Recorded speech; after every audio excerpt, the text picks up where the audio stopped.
que va a entrar en la prueba, ¿cierto? Hasta acá entra en la prueba. Y está relacionado con el último contenido que hablamos, que estábamos hablando de memoria o de procesos cognitivos, que es memoria, luego atención, ¿ya?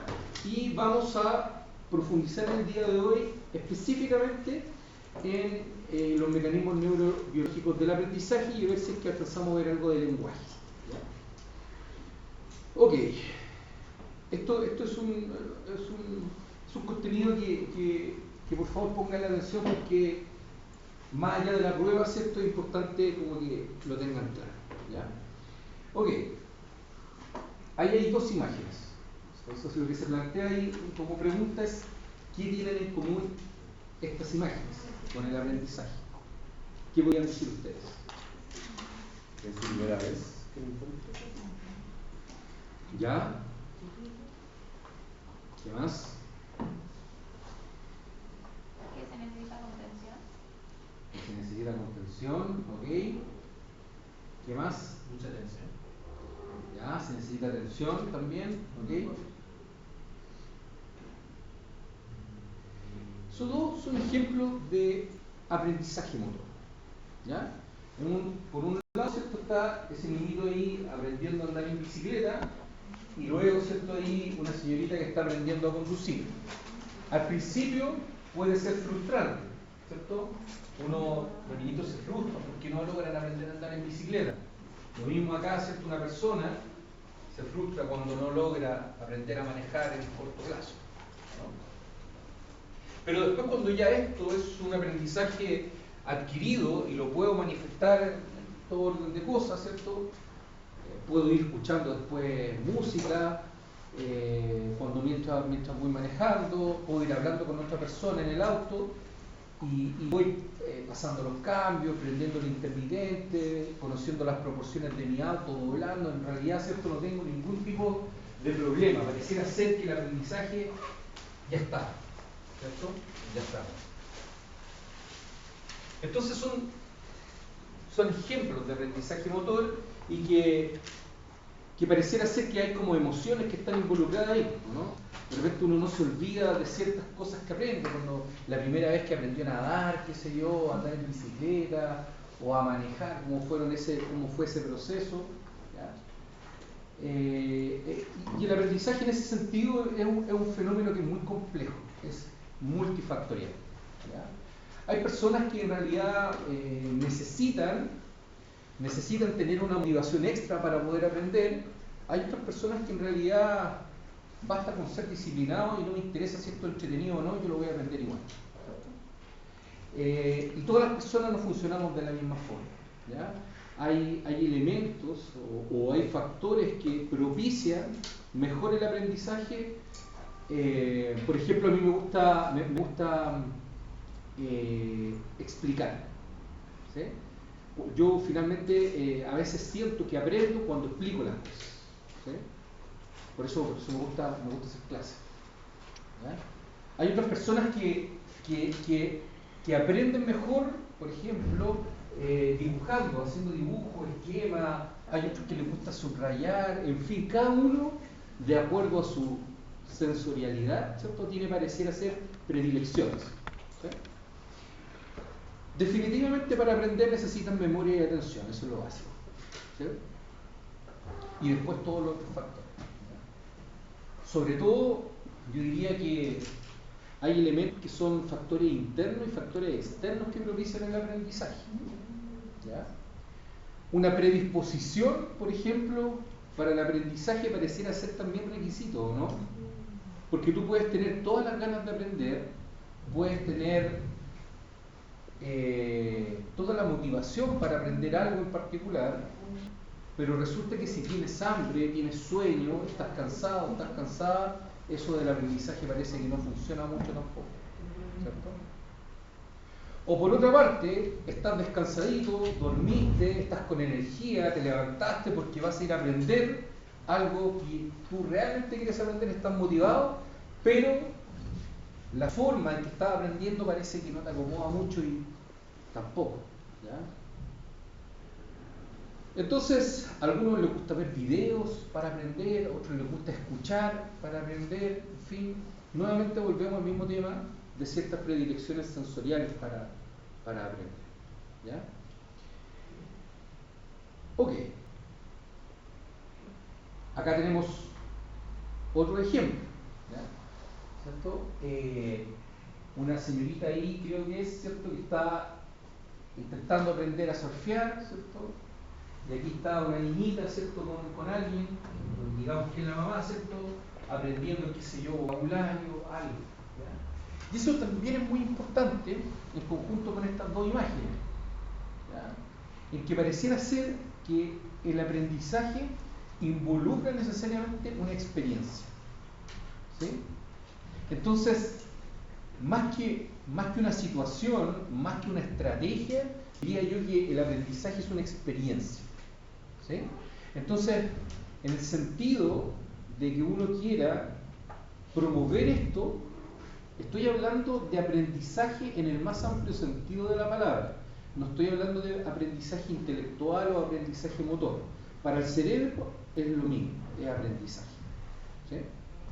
Entonces, imaginemos ahora en el contexto de rehabilitación cómo nosotros vamos a generar estrategias kinesiológicas para que se pueda desarrollar una experiencia de aprendizaje. ¿Sí? ¿Qué tal? ¿Ok?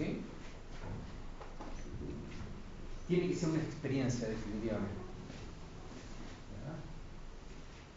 ¿Ya? Entonces, por ejemplo, no estaría mal en un inicio de que usted le diga al paciente, mire, acuéstese en la camilla y levante su extremidad inferior 20 veces, descanse, después hágalo 20 veces, descanse y después hágalo por una tercera vez 20 veces.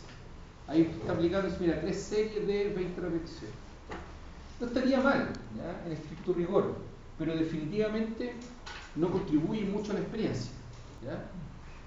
Es como el equivalente a querer hacer algo que es fome o es aburrido. Entonces, el mensaje que hay detrás de esto que estoy hablando para poder entender que el aprendizaje es una experiencia, ¿ya?, y es una experiencia personal,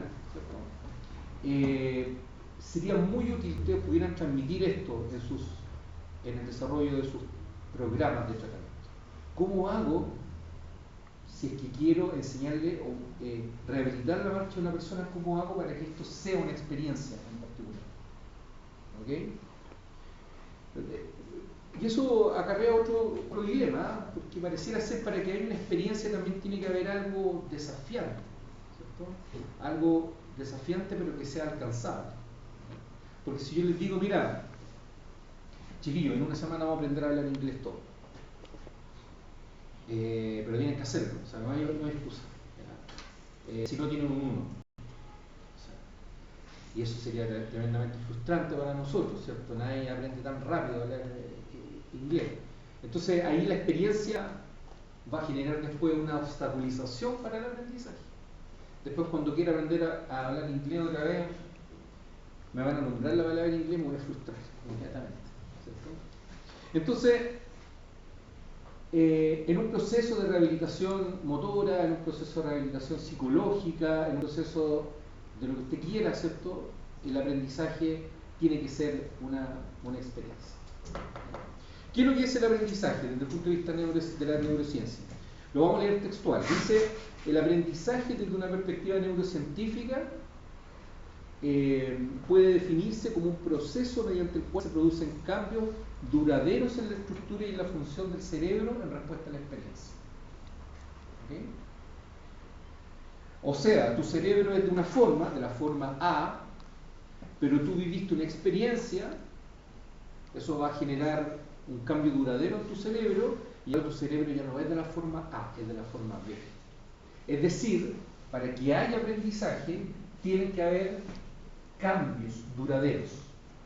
Estos cambios duraderos me refiero a cambios en la circuitería de las neuronas, que en un principio pueden ser de manera funcional,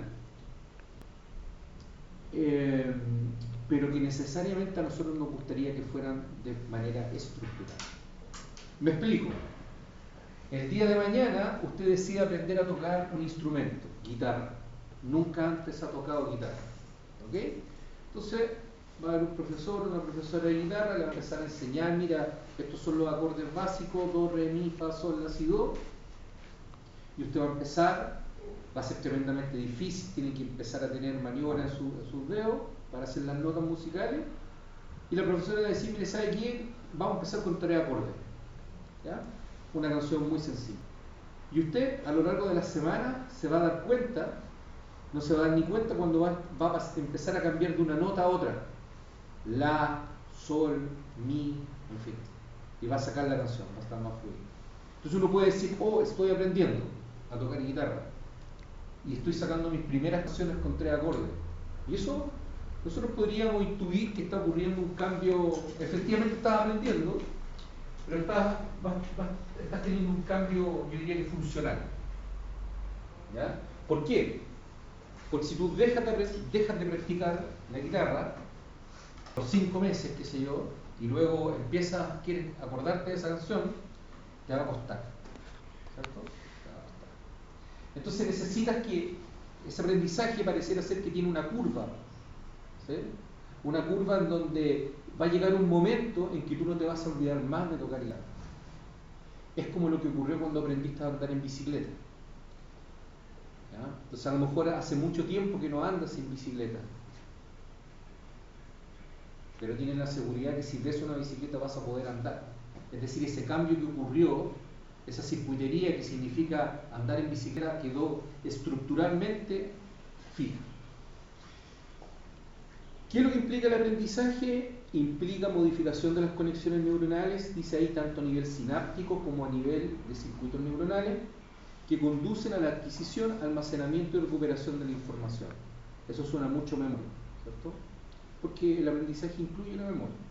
¿Ya? Entonces, lo que quiero reflejar en el día de hoy es que el aprendizaje, ¿ya?, en este sentido, está ahí. No es lo mismo, por favor, no es lo mismo, pero es como que detrás de esas definiciones está el concepto de neuroplasticidad. ¿Sí? Entonces, para que haya aprendizaje tiene que ocurrir un proceso de neuroplasticidad. Es decir, tu cerebro se tiene que reorganizar. Y yo diría, chiquillos y chiquillas, que esa es la principal bandera de lucha que nosotros tenemos como kinesiólogos. Es decir, usted va a confeccionar un plan de tratamiento o un programa de tratamiento kinesiológico de una persona para que esa persona pueda aprender. Es decir, usted está haciendo o poniendo en práctica estrategias para que haya cambios neuroplásticos. Ese es el principal, ese es nuestro argumento. Oye, pero mira, ¿por qué la persona que tiene un accidente cerebrovascular tiene que ir al kinesiólogo? ¿Por qué la persona con Parkinson tiene que ir al kinesiólogo? ¿Por qué una persona que tiene algún tipo de alteración sensorial tiene que ir al kinesiólogo? ¿Por qué una persona que tuvo una fractura después tiene que ir al kinesiólogo? Más allá de recuperar, por supuesto, su funcionalidad, es porque nosotros queremos que ese sistema nervioso se reorganice o se readapte a la nueva realidad. ¿Sí? Piensa en una persona que camina, que hace sus actividades de la vida diaria, pero tuvo un accidente traumático y le amputaron una extremidad. ¿Ya? Entonces ahora ya esa parte del cerebro que comandaba esa extremidad que le amputaron, ¿qué va a pasar con esa parte del cerebro? Esa parte del cerebro se tiene que adaptar o readaptar o reorganizar para poder seguir siendo eficiente y seguir siendo funcional. ¿Ya? La misma analogía. ¿Tiene que ver con lo del miembro fantasma? No necesariamente.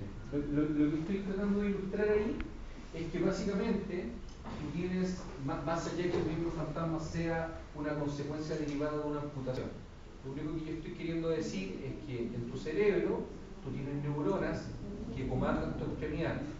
Y si ahora ya no tienes la extremidad, ¿qué pasa con esas neuronas que están ahí? ¿Sí?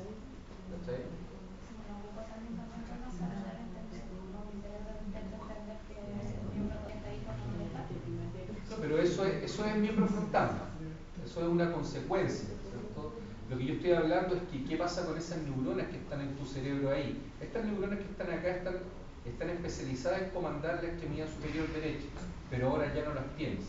Entonces tú con el proceso de rehabilitación, lo que tú intentas hacer es que ese grupo de neuronas que ya no van a comandar la extremidad porque ya no está, se reorganiza, cumplan otras funciones, se adaptan. ¿Sí? Ok.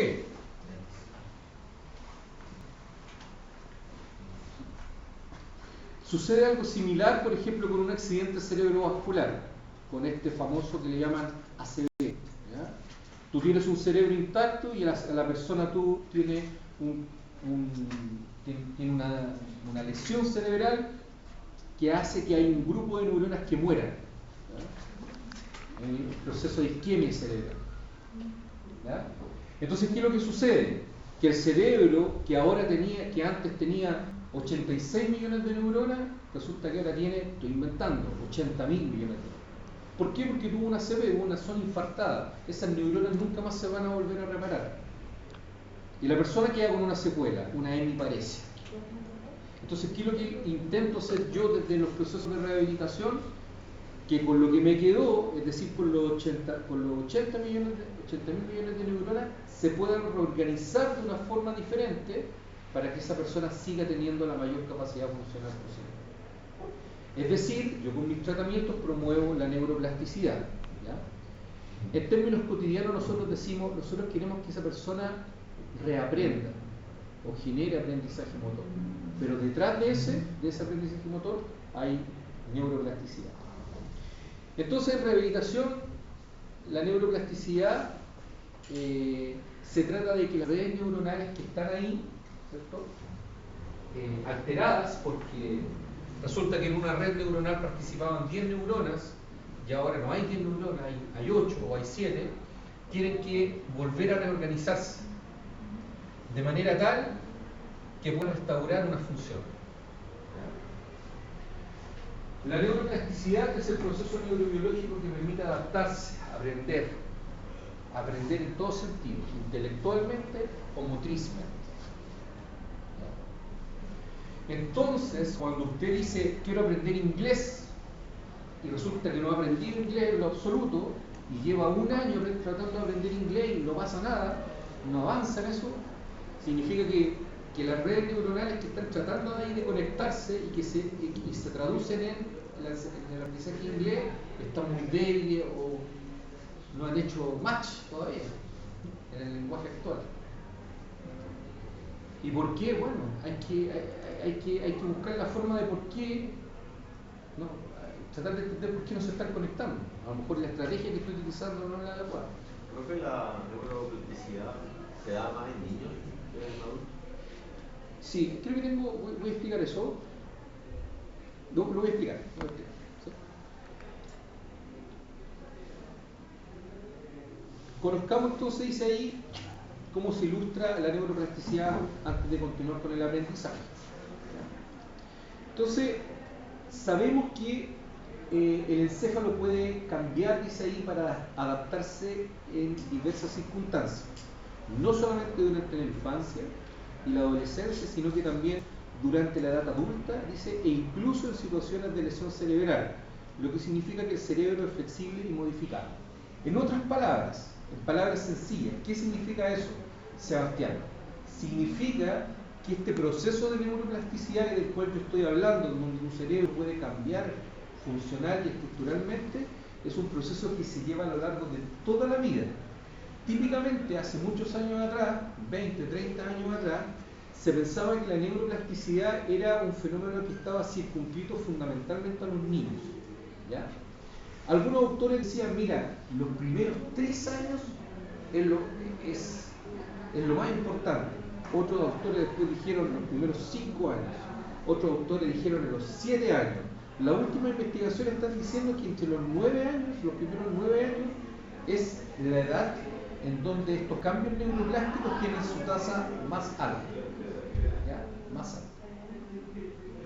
Es decir, de toda tu vida, desde que naces hasta que mueres, hay neuroplasticidad. Eso nunca lo olvides. ¿Ya? Entonces, mientras haya neuroplasticidad, hay posibilidades de cambiar. ¿Sí? Ustedes, por ejemplo, ustedes están en una edad que deben pensar a lo mejor, decir, profe, entonces nosotros, ¿qué onda? ¿Tenemos posibilidad de cambiar? Sí, tienen posibilidad de cambiar. Pero de hecho ustedes, si todavía no superan los 30, 33 años, ¿ya? Todavía tienen una gran posibilidad de cambiar. ¿Eso qué quiere decir? Que la neuroplasticidad es un proceso que se da en oleadas. ¿Ya? No es un proceso inversamente proporcional. Entonces, por ejemplo, si esto fuera la edad, ¿ya? Esto fuera la edad, y esto fuera 0 años, y esto fuera 100 años, ¿ya? No es que la neuroplasticidad sea así, sea que vamos a poner aquí 9 años, ahí, aquí vamos a poner, qué sé yo, 80 años, aquí vamos a poner, está mala la escala, pero 40 años, no es que llegue ahí a los 9 y después, aquí me equivoqué.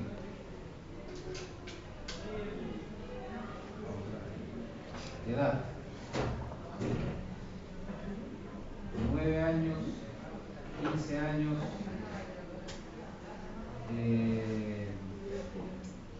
30 años, 50 años, más. No es que, y esto es porcentaje de neuroplasticidad, no es que esto sea así, no es que esto vaya subiendo, y cuando llega a los 9 años, esto quede como una meseta y después baja. No es así. No es así. Yo diría que el gráfico de la neuroplasticidad se ve más bien como una suerte de pic, ¿ya? Que va ocurriendo, que es alto acá, y a los 30 años hay otro pic, y después, claro, esto es más bajo, ¿ya? Pero hay oleadas, estas son olas. ¿Ya? Una ola, o una de las olas más grandes de neuroplasticidad son en estos primeros 9 años. Hay bastante evidencia que dice que durante como los 6-7 años, ahí es como lo máximo, ¿sí?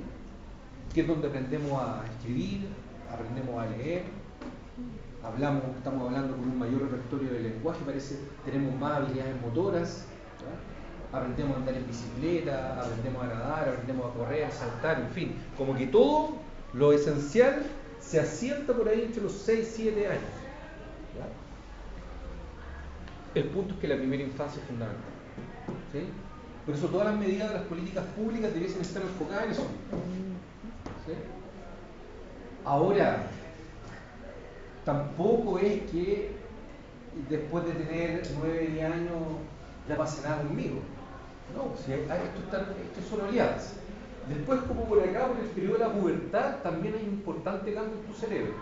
Es decir, como que nosotros vamos mutando realmente, porque en realidad lo que usted era cuando tenía 5 o 6 años, estoy inventando, a lo mejor usted era un niño muy tranquilo, pero después a los 15 años ya no era tranquilo. ¿Ya? Si esto fuera así lineal, usted seguiría siendo una persona ya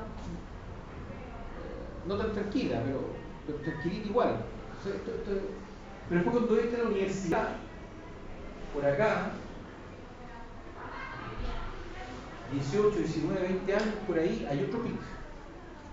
Y después cuando usted sale de la universidad, usted ahora se percibe o se autopercibe de una forma. Pero cuando salga de la universidad y empiece como a trabajar como profesional, va a ser una persona totalmente distinta. Algunos cambian más, ¿verdad? Otros se mantienen más o menos, todos somos distintos, porque depende de muchos factores, uno de ellos el ambiente. Pero por ahí por los 30 años, por los 31 años, hay otro pico. Yo diría que es la última gran oleada. ¿Sí? La última gran oleada. Después, por supuesto, tú puedes seguir cambiando y si quieres aprender francés, inglés, por decirte cualquier cosa, chino, mandarín, lo más probable es que lo puedas hacer. Pero lo vas a hacer en una ventana de tiempo donde las oleadas ya no las puedes aprovechar tanto. Tu cerebro como que le cuesta un poco más, entonces vas a tener que usar otros recursos para cambiar. Por ejemplo, estudiar más. Si antes leías media hora, una hora y con eso te bastaba para entender un fenómeno, ahora vas a tener que estudiar 3 horas, 6 horas, qué sé yo. ¿Por qué? Porque ya tu cerebro no es tan moldeable. ¿Ya? No es tan moldeable. Esto tiene una implicancia directa en la conducta. ¿Ya? Por eso yo creo en los jóvenes universitarios. ¿Ya? Porque independientemente de que uno pueda tener defectos, ¿cierto? Esos defectos o esa forma conductual se puede ir modelando. ¿Ya? Por eso, y la universidad representa un contexto, un medio ambiente que te va modelando, independientemente de lo que pase fuera de la universidad. ¿Sí? Ok. Entonces el concepto de oleadas, chiquillos, es fundamental. ¿Ya? Ahora, esto es en una situación fisiológica. ¿Ya? Es decir, a lo largo de tu vida, si no pasa nada raro, esto es lo que va a ocurrir. ¿Ya? Esto es bien interesante, hago un paréntesis. ¿Ya? Un paréntesis. Esto tiene implicancias porque tú éticas también. ¿Ya? Piensa en las personas que delinquen. ¿Ya? Entonces, si esas personas van a cambiar alguna vez o no van a cambiar. Las personas que están en la cárcel, las personas que cometen delitos, ¿cambiarán o no cambiarán? Así como saquémonos todos los prejuicios que tenemos y analicémoslos desde la neuroplasticidad. Difícil. Piensa en los niños, piensa en las personas que son chicos que empiezan a delinquir, donde su cerebro es muy neuroplástico y están aprendiendo cosas que van a quedar asentadas durante toda su vida, donde el cerebro es más plástico. Y después cuando lleguen acá le vamos a pedir que cambie. Está complicado. Una persona que está en la cárcel, ¿tendrá posibilidad de rehabilitarse alguna vez? Por supuesto que sí, ¿no? Pero desde el punto de vista neuroplástico va a ser un poco más difícil. ¿Sí? Te lleva a cuestionarse esas cosas también. ¿Ya? Ahora, esto es desde la fisiología. Pero ahora, ¿qué pasa? Independientemente de la edad, ya sabemos que la edad la tenemos que tener muy clara para saber cuándo el cerebro es neuroplástico, pero pensemos ahora cuando ocurre una lesión cerebral. ¿Ya? Pongamos cualquier edad, pero yo voy a decir 50 años, ahí. La persona, desde el punto de vista fisiológico, se encuentra acá, en donde todavía tiene tiempo de ser neuroplástico, de su cerebro de reorganizarse, pero está en un rango etario, en un rango de edad, en donde las oleadas son cada vez más pequeñas. Entonces, ¿qué sucede si a esta persona le ocurre un accidente cerebrovascular, digamos, el 1 de julio? ¿Ya? Estoy poniendo una fecha para hacer un énfasis. El 1 de julio le ocurrió un accidente cerebrovascular. Nosotros sabemos que antes del 1 de julio, esta persona, su cerebro seguía metabólicamente activo y susceptible a la neuroplasticidad, pero cuando esta oleada era muy pequeñita, esta ola era muy pequeña. Pero ahora, lamentablemente, esta persona tuvo un accidente cerebrovascular.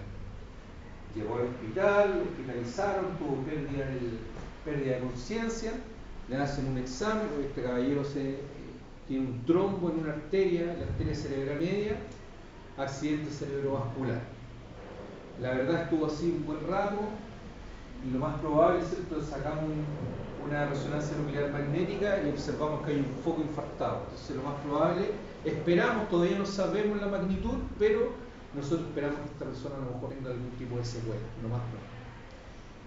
Y vamos a suponer que esa persona quedó con una secuela de tipo hemiparesia, en una hemiparesia derecha, un problema, ¿cierto?, en la mitad del cuerpo. Lo que nos dice los procesos fisiopatológicos asociados a la neuroplasticidad es que cuando esta persona tiene una lesión, tu cerebro se vuelve metabólicamente más activo de lo normal. ¿Y qué significa eso? Significa que cuando una persona tiene una lesión cerebral, su cerebro se vuelve mucho más neuroplástico. Es decir, como que de repente apareció una oleada, ¿cierto? Fantasma. ¿Sí? Y eso le da al kinesiólogo una ventana de tiempo fundamental para decir, entonces tengo un padre, lo voy a tener que someter a un proceso de rehabilitación intenso, más que intenso, intensivo, ¿sí? Porque tengo que aprovechar esa ventana de neuroplasticidad que apareció desde aquí hasta acá y que es autolimitada. Nosotros tenemos estos mecanismos de compensación cuando nos ocurre una lesión cerebral, ¿ya? En donde nuestros procesos neuroplásticos aumentan de manera intensa, generando una nueva ola de neuroplasticidad. Las investigaciones actuales nos dicen que esa ola dura aproximadamente 6 meses, ¿ya? Algunas otras investigaciones nos dicen una ventana un poquito más amplia, 1 año. Y hay otras que dicen 1 año y medio, incluso 2. En lo concreto, la gran mayoría de la investigación dice que los 6 primeros meses son fundamentales para poder iniciar cualquier tipo de proceso de rehabilitación, ¿ya? Y poder cambiar aprovechando esta ventana neuroplástica secundaria a una lesión cerebral. Entonces, ¿qué me pasaba a mí en su tiempo cuando yo era clínico? Me llegaban personas y decían, oye, mira, vengo como a iniciar un proceso de rehabilitación. Y ahí cuénteme, ¿qué le pasó a usted? No, mira, tengo no puedo mover la mitad del cuerpo porque tengo una hemiparesia, me dio un accidente cerebrovascular. ¿Y hace cuánto que le dio ese accidente cerebrovascular? No, esto me pasó hace 1 año. ¿Cachai? ¿Y qué pasó? No, pues que no hay hora, recién me dieron hora ahora. No. Hace después de 1 año, estaba en una lista de espera. Personas que llegaban con diagnóstico de Parkinson y nos mandaban al kinesiólogo después de 2 años, de 3 años, en fin. Entonces, ¿qué es lo que pasó ahí? ¿La persona puede mejorar su funcionalidad? Sí, se puede mejorar. Pero lamentablemente perdimos esa ventana neuroplástica. En los casos agudos, como el accidente cerebrovascular. ¿Y a qué se debe esos picos de neurología? Se debe a que son mecanismos que emergen, ¿ya?, posterior a una lesión. Tu cerebro, tu código genético está configurado de tal manera de que cuando detecta que hay necrosis, hay apoptosis, ¿cierto?, aumenta la actividad metabólica en la zona para que se pueda recuperar rápidamente. ¿Pero existe la manera de generar esos picos? ¿Con algún fármaco? Mira, eso es materia muy discutida actualmente, ¿ya? Hay algunas drogas que dicen que podía hacer eso, ¿cierto? Pero lamentablemente todos esos fármacos finalmente después tienen efectos secundarios, ¿ya?, en que ya se ha visto alguna mejora en la actividad metabólica del cerebro, pero a la larga después tienen otro problema, ¿ya? Entonces, porque hay algunas, incluso yo he visto por ahí algunos artículos, no sé qué pasó, algunos artículos donde hablan de que el consumo de ciertos hongos alucinógenos como que aumenta la actividad metabólica de las neuronas, ¿sí? Pero después tienen otro tipo de problemas. Pero si tú me preguntas a mí, no me parece nada descabellado que alguna vez aparezca algo que te pueda aumentar la actividad metabólica, porque crear nuevas neuronas no, en los adultos. Ahora, este mismo accidente cerebrovascular, ¿cierto?, por supuesto que va a tener mayor chance de recuperarse, pero si aprovechamos esa ventana de los 6 meses, ¿ya?, pero en los niños es más intenso, ¿cierto?, porque además de manera paralela están en otra área. Entonces esto te deja un mensaje muy claro, ¿ya? Caballero, o usted trabaja en un hospital o trabaja en un consultorio, donde sea, ¿ya? Oiga, la indicación es la persona, si está hemodinámicamente estable o desde el punto de vista cardiorrespiratorio está estable, que pase inmediatamente la rehabilitación. Tiene que ser lo más frecuente posible, ¿sí? Porque necesito aprovechar esa ventana terapéutica. ¿Sí? Por supuesto que esto ya también se sabe hace mucho rato, de que estos procesos neuroplásticos, si bien están incorporados en tu código genético, es decir, quieras o no, tú tienes habilidades neuroplásticas, ¿ya? Pero algunas personas pareciera que tienen más habilidades neuroplásticas, ¿cierto? Como que el código genético de nosotros a todos nos da como un bonus inicial, ¿ya? Todos tienen 5 puntos de neuroplasticidad, pero pareciera ser que algunas personas como que tienen más facilidad para la neuroplasticidad. ¿Por qué? Veamos este experimento. Ya, primero veamos este experimento con animales de laboratorio, ¿cierto? Donde ahí tenemos una ratita, ¿cierto? Que dice ahí que está acá dibujada en la neurona de una rata criada en un ambiente un poco estimulante. Estas son neuronas de una rata criada en un ambiente estimulante normal, está con otra ratita ahí, y aquí en un ambiente lleno de estímulos, esta es la neurona de una rata criada en un ambiente muy estimulante. ¿Ya? Pareciera ser que el entorno juega un papel fundamental en la complejidad que tenga la neurona. Si una neurona es más compleja, tiene más posibilidad de reconectarse con otras neuronas. ¿Ya? Por lo tanto, el ambiente, y cuando digo ambiente me refiero al ambiente externo y al ambiente interno, juega un papel fundamental en lo que se denomina el nicho neuronal. ¿Ya? Y el nicho neuronal es básicamente el entorno en donde crece y se desarrolla y nutre la neurona. ¿Ya? Entonces, a ver, esa neurona va a crecer así porque está en tu código genético. Va a crecer así porque está en tu código genético. Pero pareciera ser que hay otros factores que se pueden saltar al código genético y ir modificándola. ¿Ya? Pero como si el código genético dijo que creciera así nomás, pero ahora está creciendo así. ¿Ya? Entonces significa que hay factores que se llaman epigenéticos, ¿ya? Que pueden contribuir a mejorar ese nicho neuronal. Creo que lo hablamos en las primeras clases. ¿Sí? Esto de la epigenética. ¿Sí? Entonces, la actividad física es un factor epigenético importante. ¿Ya? Se dice que las personas que realizan actividad física o tienen niveles de actividad física elevados antes de un accidente cerebrovascular tienen mejores posibilidades de recuperarse y de tener menos secuelas. ¿Sí? Por ejemplo, el experimento de esa ratita me está diciendo que parece que es mejor estar socializando que no socializando. ¿No? Estoy hablando en conclusiones muy preliminares, ¿cierto? Porque tú estás muy acompañado, socializando mucho, aunque en realidad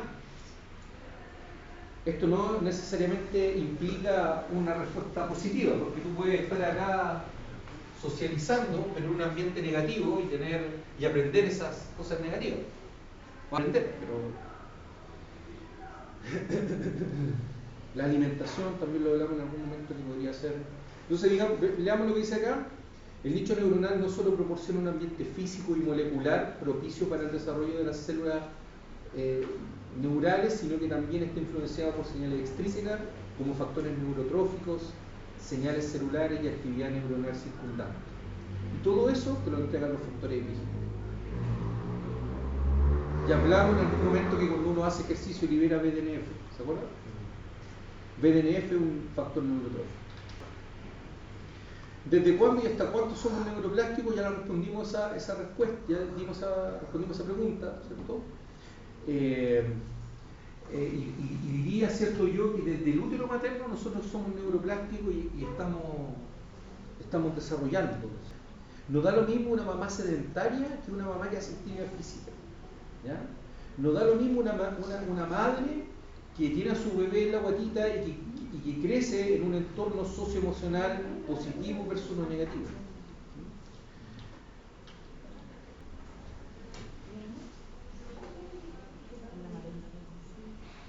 Ya, esto ya lo hablamos. Bueno, acá hay algunas formas que esto sí me gustaría que lo pudieran anotar, subrayar, porque es importante, es que durante nuestro desarrollo, déjame avanzar un poquito, primero mostrar esto y de ahí vuelvo a lo demás. ¿Ya? Mira, fíjate acá, dice, esto es nacimiento, antes del nacimiento, meses, años. Entonces estos son desarrollo de tu cerebro. Entonces lo que te está diciendo acá es que el desarrollo de tu cerebro ocurre antes de tu nacimiento. ¿Ya? Y por lo tanto, si tu cerebro se está desarrollando antes del nacimiento, significa que es susceptible a los factores del ambiente. ¿Ya? Y en este caso dado por la madre. ¿Cierto? La madre aporta el ambiente para que se desarrolle ese niño. Y si ese ambiente es negativo o es positivo, claro que va a tener una influencia. ¿Ya? Entonces, cuando ocurre eso, ¿ya? Fíjense acá, déjame poner el láser mejor. Aquí dice, antes del nacimiento, en el nacimiento, perdón, el cerebro de los niños tiene un set de neuronas. Ahí está.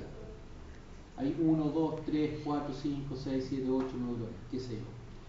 Dice, hay un set de neuronas, es como, mira, este es como el template, ¿cierto? Este es el set que yo te doy, 8 neuronas. ¿Ya? Pero hay muy pocas conexiones sinápticas. Durante el primer año de vida, que es la figura del medio, los axones crecen, son más largos, las dendritas aumentan en número y se empiezan a formar o se empiezan a superponer conexiones entre ellos. O sea, ahí ven que hay más sinapsis, ¿cierto? Y luego de unos pocos años, las conexiones que son más activas se mantienen, ahí están, se mantienen, pero las conexiones que son menos activas o menos fuertes, ¿ya? Se van, la palabra que usan aquí es se van atrofiando. ¿Ya? Entonces ahí se ven algunas como se ven más claritas, ¿ya? Pero eso es súper importante, porque ¿qué quiere decir? Lo que quiere decir es que se mantengan las conexiones que son más fuertes y las otras no significa que las otras desaparecen, sino que como que se atrofian o quedan durmiendo, digamos así. ¿Ya? Entonces, dice acá que hay un proceso que se llama poda neuronal, también conocida como poda sináptica, que es un proceso mediante el cual se eliminan selectivamente las conexiones sinápticas menos utilizadas o menos eficaces en el cerebro. Pero yo diría que en realidad están durmiendo. ¿Ya? Están durmiendo. Mire lo que dice acá. También hay otro proceso, que este se ajusta más, que se llama enmascaramiento o masking, que es un fenómeno en el cual la actividad de ciertas neuronas o circuitos neuronales se enmascara o se ve obstaculizada por la actividad de otras neuronas o circuitos circundantes. Piensa en esto. Piensa en el caso de que tú, en el camino entre Santiago y Los Vilos, o Calera, más cerca. ¿Ya? Entonces piensa que antiguamente había un camino que iba por el interior. ¿Ya? Pero resulta que ahora empezaron a hacer un camino que se llama Ruta 5 Norte, pavimentado, mucho mejor, ¿cierto? Y ahora por ahí pasan los autos, entre Santiago y Calera. Y hay un túnel, llegando al túnel en Melón, ¿cierto? Ya. El ejemplo de ese camino pavimentado que existe ahora, esa es una sinapsis fuerte. ¿Sí? Y la otra sinapsis, que era el caminito rural para llegar a la Calera, no desapareció. Lo que pasa es que no fue más utilizado. ¿Cierto? Esa analogía es como el masking. ¿Ya? ¿Por qué es importante saber esa analogía? Porque el día de mañana puede pasar un accidente. Justo o llovió y se produjo un socavón en el pavimento en la Ruta 5 Norte. ¿Y qué pasa? No pueden usar ese camino, porque hay un socavón, ¿me entiendes? ¿Y qué es lo que hacen las autoridades? Dicen, oiga, no se puede pasar por este camino, vaya por una vía alternativa. Y van todos los autos por alrededor, pasando por una caletera donde hay un camino de tierra, que era el camino antiguo. Eso se llama unmasking o desenmascaramiento. ¿Sí? Entonces todos tenemos eso, ¿ya?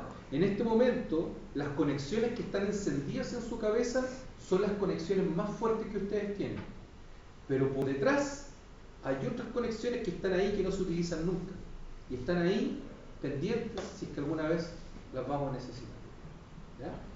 Que fueron las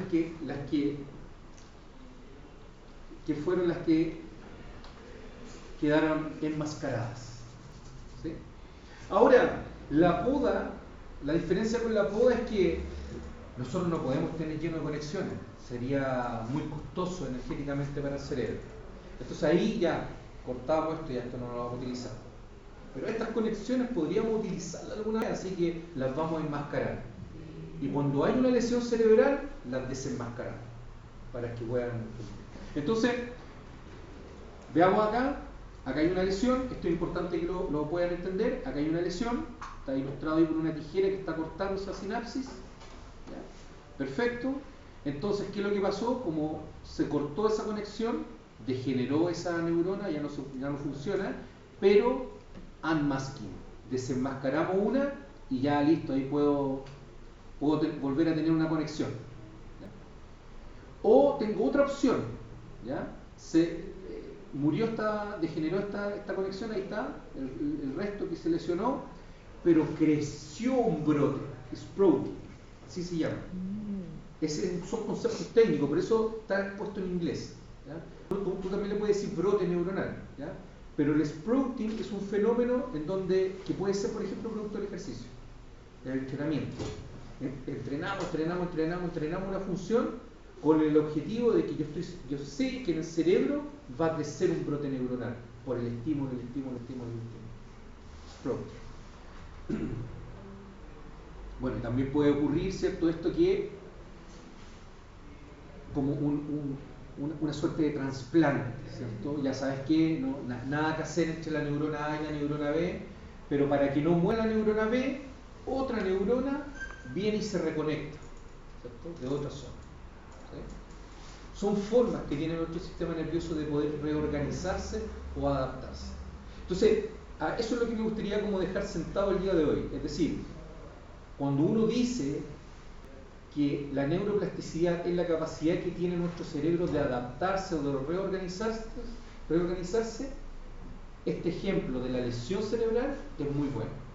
Es decir, el cerebro puede generar brotes, puede generar desenmascaramiento, puede generar que otra neurona de otro lado pueda cumplir la función. Y eso hace que tus funciones cerebrales sean más complejas, con el entrenamiento físico o el entrenamiento intelectual.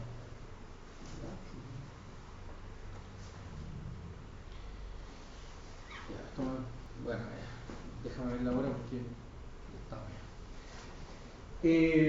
bueno, este ejemplo creo que se lo mostré, ¿no? Sí. ¿Sí? Ya. Pero se lo mostré en otro contexto. Pero voy a explicar ahora en este contexto de neuroplasticidad. Estos son dos cerebros, que es un cerebro de un niño de 3 años, por ahí, de un cerebro que creció en un entorno típico y en un entorno no típico de crianza, ¿ya? Estos son niños de orfanato, ¿ya? Estos son niños que crecieron en un entorno familiar común y corriente. Entonces, ¿qué es lo que dice acá? Lo que está diciendo es que ambos cerebros son distintos. Hay un problema en la estructura. Ninguno de los niños tenía un problema, una condición de salud, una patología, no nada. Solamente la única variable era el ambiente donde ellos crecieron, ¿ya? Estos niños que están acá, el estudio indicaba que son niños que crecieron en mucha vulnerabilidad, con mucha vulnerabilidad de sus derechos, llegaron a un orfanato y a pesar de eso, cuando tenían como 2 o 3 años, los niños fueron dados en adopción, ¿sí?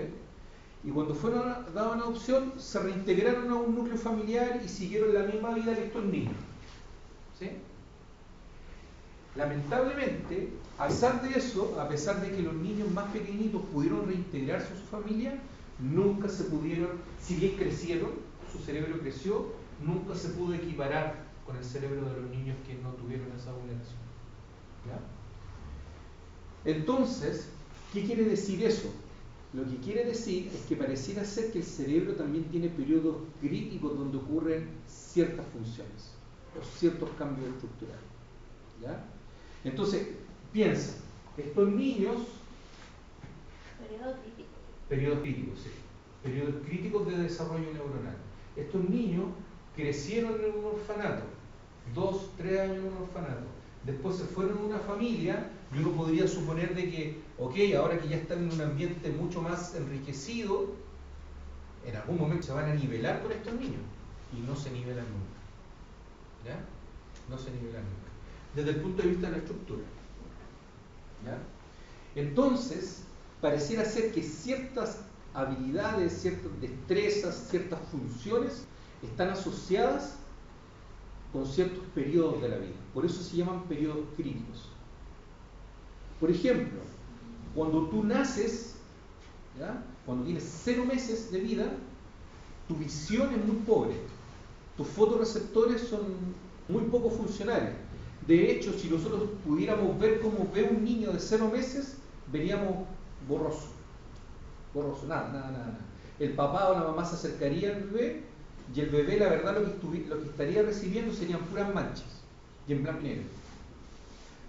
A las 8 semanas recién comienza la visión policromática. ¿Ya? Antes era muy monocromática, colores de contraste, blanco y negro. ¿Ya? Los fotorreceptores empiezan a madurar como a las 8 semanas y empiezan a captar longitudes de ondas de la luz distintas y empiezan a ver en color. ¿Ya? Hay experimentos bien interesantes de eso. El punto es que la visión se desarrolla así exponencialmente en el primer año de vida. Y a las 8 semanas como que se dispara esta voz. Entonces hay una condición que se llama cataratas congénitas, ¿ya? Que se han fijado las cataratas que le dan a los abuelitos, que le aparece una mancha entre medio de la pupila, de la córnea, en fin. Y eso es como literalmente una mancha, o sea, que te impide ver. Entonces a los niños lo que sucedía es que hay una condición que se llama cataratas congénitas, que no vamos a hablar, pero que puede aparecer en el nacimiento. Entonces los niños decían, ya, mira, vamos a esperar que crezca un rato y lo vamos a operar y le vamos a sacar esas cuestiones de las cataratas. Cuando lo operaban, qué sé yo, al año de vida, le sacaban la catarata, el niño quedaba impeque, sin ninguna catarata, pero nunca podía recuperar su visión completamente. O siempre tenía algún grado de dificultad. ¿Por qué? Porque había un periodo crítico que estaba determinado por tu código genético, en donde esas funciones se ven ahí. ¿Cachai? Entonces, si el niño no aprendió a ver en ese primer año de vida, ya es muy difícil. Lo mismo que pasa con esto. ¿Ya? Lo mismo que pasa con las habilidades socioemocionales de los seres humanos. Por eso la primera infancia es importante. ¿Ya? Por eso no es trivial no gritarle a un niño, o no tratarlo mal, o no perder la paciencia. ¿Ah? Te lo digo yo que tengo 2 hijas que tengo que ver antes de... ¿Sí? ¿Okay? Entonces, ¿por qué? Porque todo eso genera un impacto. Tu conducta social de ahora, o sea, si tú te consideras una persona que es muy irritable, que pierde la paciencia, o que qué sé yo, analízate. Lo que eres tú en este momento es lo que sucedió en tu primera infancia, en ese término. Porque eso fue un periodo crítico. ¿Sí? Ya. Yo puedo hacer una cápsula con lo que queda, ¿ya? Solamente quiero mostrar esto último, ¿ya? Que es lo más relevante. Mira.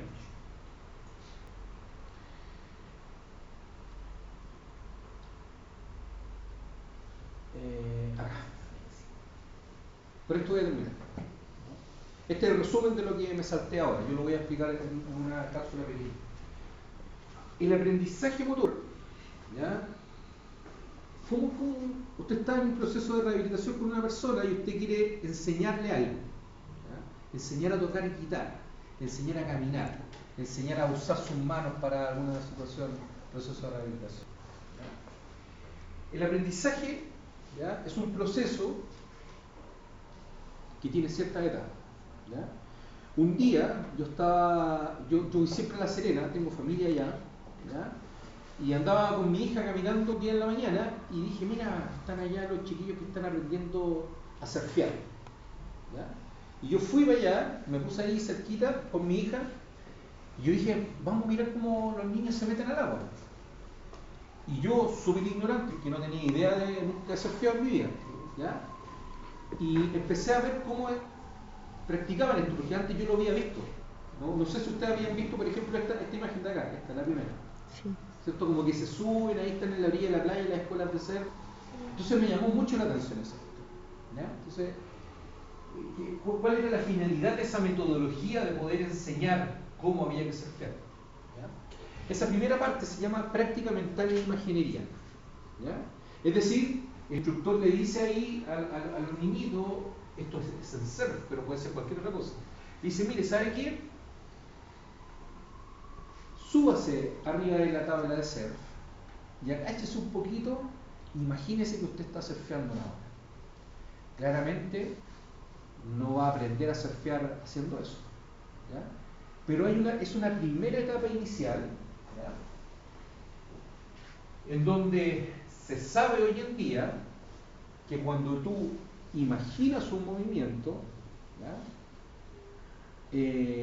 Tu cerebro se prende en las mismas áreas que tú después posteriormente ejecutas ese movimiento, ¿ya?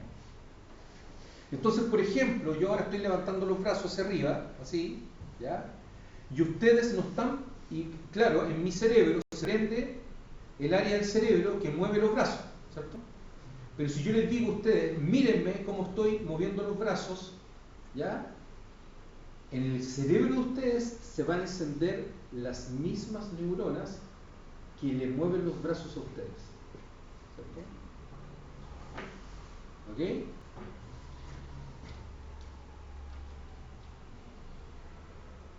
Esta imagen ilustra que son muchas las zonas del cerebro que participan en el aprendizaje motor. Esto puede orientarnos a que no hay una única forma de aprender. Ok, cuando tú estás imaginando algo, mira, se prende una zona de tu cerebro. El número 2 es cuando tú ejecutas la acción y esto es cuando tú imaginas la acción. ¿Sí? Acá abajo, incluso incorporaron un nuevo experimento. Vea la acción. ¿Sí? Vea la acción. ¿Ok? O sea, pongámonos acá y miremos cómo están surfeando esos sujetos. El solo hecho de observar no es un mecanismo pasivo para tu cerebro desde el punto de vista del aprendizaje motor. Observar intencionadamente genera que se prendan esas mismas áreas del cerebro. ¿Sí? Siempre cuento esta historia que me la contó un profesor cuando estaba en la universidad.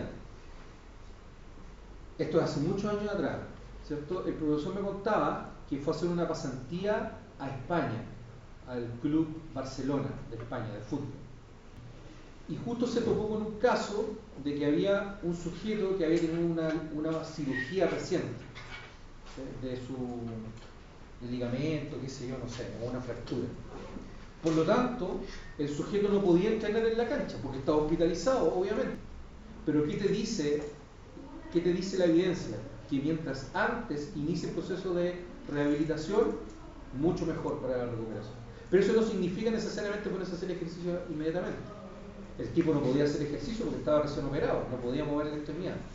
Entonces todo el staff del equipo de fútbol tenía para cada futbolista videos, ¿sí?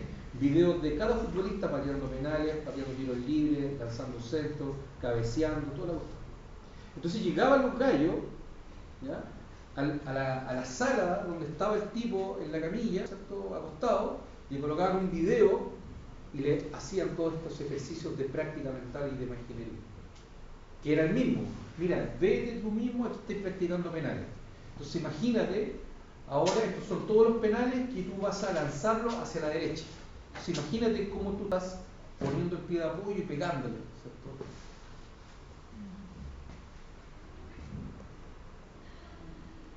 Ok. Y esa diría yo que es la primera parte, ¿ya? Imaginería y práctica mental. ¿Sí?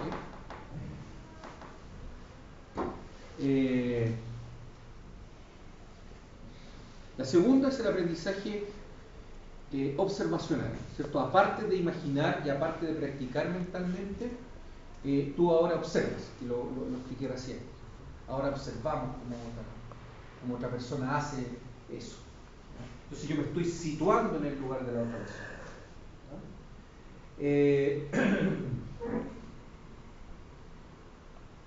Cuando una vez estaba en un consultorio, trabajaba con una abuelita que tenía Parkinson, ¿ya? Entonces a mí me gustaba hacer unos ejercicios bien desafiantes, pero al principio como que las personas, como eran adultas mayores, no captaban la idea, ¿ya? Y se frustraban y como que no tenía mucho tiempo yo para explicar. Entonces como que un día, así, de una forma muy intuitiva, le dije a una señora: mire señora, siéntese acá por favor, ya la voy a atender. Ya la conocía. ¿Sabe qué? Vamos a hacer un ejercicio, usted ve a la señora que está allá, vamos a hacer los mismos ejercicios que está haciendo. Me dijo: ¿en serio? ¿En serio? Le digo yo: pero no se preocupe, si yo voy a estar con usted haciendo los ejercicios, ¿ya? Yo voy a estar ahí, no le va a pasar nada. Lo que quiero que haga usted por mí es que observe cómo la señora Berta está haciendo su ejercicio. Mire cómo ella cómo se sube arriba de esa escalerita, mire cómo está haciendo el ejercicio con la banda elástica, vea todo eso, porque vamos a hacer lo mismo. Mientras yo fui a atender a otro paciente, ¿ya? Y después yo veía que la señora miraba así y como que ella hacía el movimiento atrás de la banda elástica, como que se empezó a situar solamente con la observación, ¿ya? Eso se llama preprogramación motora, ¿ya? Preprogramación motora. Piensa en esto: cuando uno quiere aprender a bailar algo, por ejemplo, oye, hoy día vamos a practicar cueca, chiquillos, ¿ya? Nadie sabe bailar cueca, pero vamos a aprender a bailar cueca. ¿Ok? ¿De qué se trata la cueca? Miremos a tus compadres que están ahí bailando cueca. Entonces tú nunca antes has bailado cueca, pero empiezas a observar cómo otras personas, ya, y después tú, a ver, hace lo mismo. Independientemente del nivel que uno tenga de bailarín, uno como que imita los gestos de la otra persona. Uno como que no tiene que andar diciendo: a ver, tengo que poner acá el pañuelo, o me tengo que agachar, doblar la rodilla y empezar a bailar. No, o sea, es como que solo observando tú ya sabes la secuencia de movimientos. ¿Me sigue? Eso se llama preprogramación motora por observación, y es el segundo punto: observación, aprendizaje observacional. ¿Sí? El tercero es el feedback, ¿ya? A ver, ¿sabes qué? Lo estoy haciendo bien, ¿eh? Lo estoy haciendo bien en tu baile de cueca, pero mira, ¿sabes qué? Agáchate un poco más tu rodilla, estira más tu tronco, y ahora ¿cierto? Tienes que girar y moverte para el lado, qué sé yo. Ese es el feedback. No, no es con el brazo estirado, dobla tu codo, ahí, eso ahí, está súper bien. Y el feedback te va ayudando, ¿cierto? ¿Okay? Oye, espera, tienes que soltar más despacio el embriague cuando estás manejando, no tan rápido. Ese es el feedback. La idea es que después ya no haya feedback, ¿cierto? Cuando no hay feedback es porque ya aprendiste, ¿cierto? Ensayo y error, ya, vamos a ver, baila tu pie de cueca, ¿cierto? Ok, ya. Sí, lo hiciste mejor, pero tienes que seguir practicando, ensayo y error. ¿Y en qué fallé? No, fallaste en esto, vuelvo al feedback, ensayo y error. ¿Ya? Ok.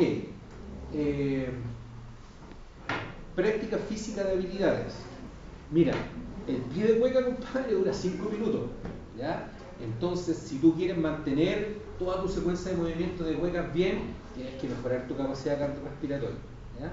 Entonces, porque ya al final estabas súper cansado y como que ya estabas haciendo cualquier cosa, ¿ya? Así que, compadre, para que resulte bien la cueca, mejora tu habilidad cardiorrespiratoria. A eso se refiere con prácticas físicas de habilidades específicas, ¿ya?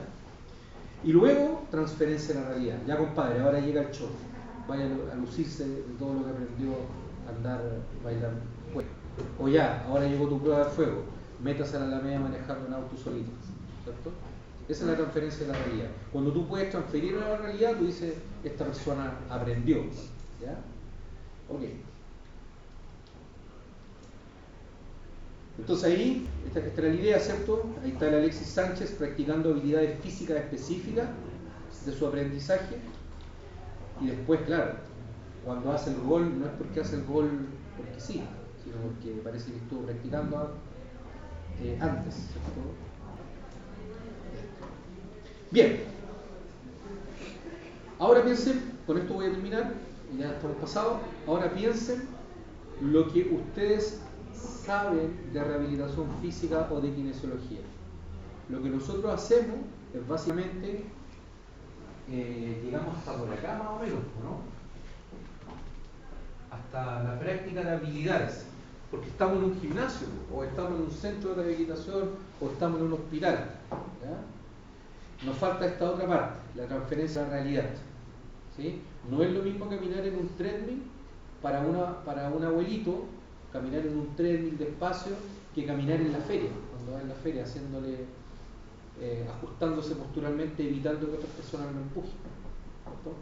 Entonces yo creo que estas son todas las etapas de un aprendizaje motor, y cuando ustedes tengan a sus pacientes, por supuesto que tienen que analizar el nivel de complicación que tengan, y empiecen, ¿cierto?, desde niveles más básicos hasta los niveles más avanzados para poder adquirir aprendizaje motor.